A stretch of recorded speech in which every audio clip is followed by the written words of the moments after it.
Crime thriller আপনি নিশ্চয়ই দেখে থাকবেন, সব জায়গাতেই দেখা যায় চোর পুলিশের খেলা চলছে। কিন্তু একবার ভেবে দেখুন, পুলিশের বাড়িতে চোর চুরি করছে, এতে করে পুলিশের যে সুনাম ছিল তার গ্রামে সেটি ধূলিসাৎ হয়ে যায়। কিন্তু এই চোরকে ধরা কিন্তু তার জন্য এত সহজ হয় না। মূলত এই পুলিশ অফিসার একটি জটিল হত্যা মামলা নিয়ে কাজ করছিল, যার কেস নাম্বার থাকে 18। এই হত্যাকাণ্ডটি একটি ধনী ও প্রভাবশালী পরিবারের সঙ্গে জড়িত থাকে। এই তদন্ত করতে গিয়ে এই পুলিশ অফিসার বুঝতে পারে এই হত্যাকাণ্ডটি পরিকল্পিতভাবে করা হয়েছে।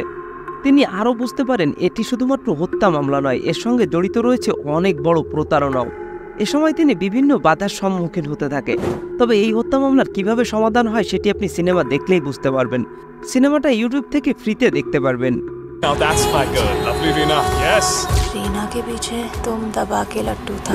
পরবর্তী সিনেমা, যেখানে একজন সিরিয়াল কিলার শুধুমাত্র ডাক্তারদের টার্গেট করে এবং তাদেরকে মারার পর একটা করে কুলু রেখে যায়।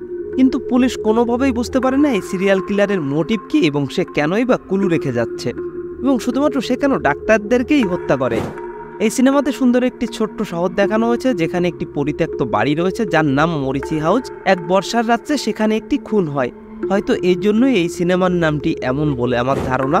সিনেমাটি ইউটিউবে ফ্রিতে দেখতে পারবেন।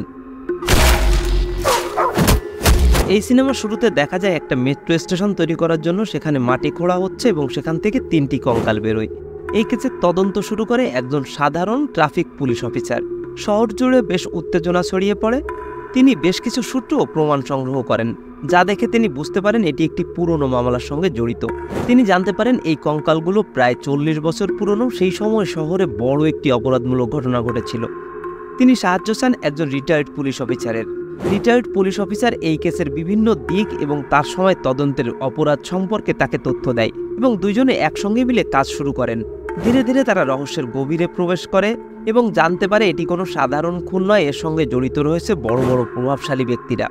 অবশেষে তারা সমস্ত সাক্ষ্য প্রমাণ সংগ্রহ করে এবং অপরাধীদের সামনাসামনি হয়। এই সিনেমাটি আপনি ইউটিউবে ফ্রিতে দেখতে পারবেন।